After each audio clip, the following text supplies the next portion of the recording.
নমস্কার বন্ধুগণ, আমি মনিকা এম রান্নাঘরে আপনাদের বরাবরের মতো স্বাগত জানাই।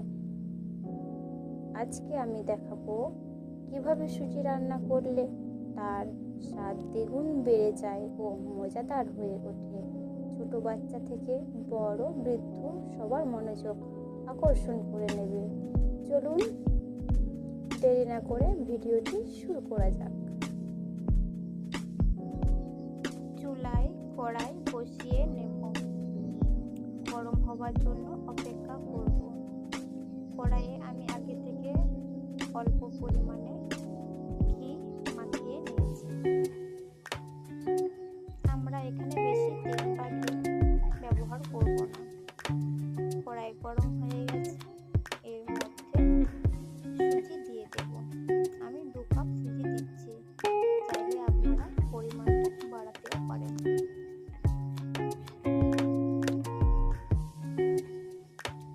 অল্প আছে ধীরে ধীরে সুজিটাকে ভেজে নেব।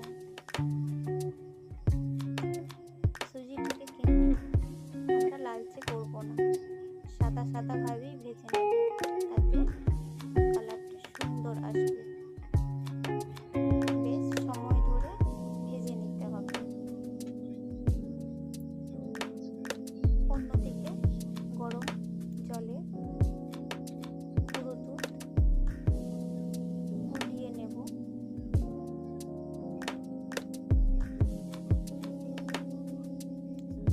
সুজি ভাজা হয়ে গেছে, এর মধ্যে দুধ দিয়ে দেব। তার সঙ্গে আরো 2 গ্লাস জল দিয়ে দেব। সবগুলি ভালোভাবে নেড়ে চেড়ে নিয়ে ঢাকনা দিয়ে ঢেকে দেব 5 মিনিটের জন্য। 5 মিনিট পর ঢাকনা সরিয়ে দেখে নেব।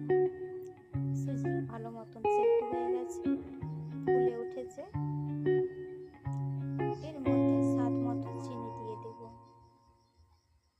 আমি 1 কাপ মতন চিনি দিয়ে দিচ্ছি। আপনারা বেশি মিষ্টি খেতে চাইলে এর মধ্যে 1-2 চামচ মিষ্টির পরিমাণটা বাড়াতে পারেন। যদি সুজির পরিমাণটা বাড়িয়ে থাকে তাহলে চিনির পরিমাণটাও বাড়াবেন।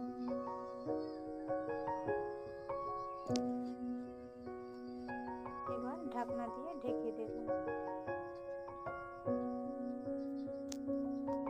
এবার এর মধ্যে তেজপাতা দিয়ে দেব। ভালোভাবে নেড়ে চেড়ে মিশিয়ে নেব।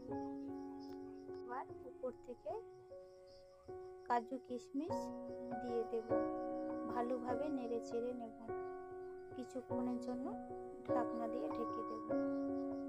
কিছুক্ষণ বাদ ঢাকনা সরিয়ে নেড়ে চেড়ে নেব।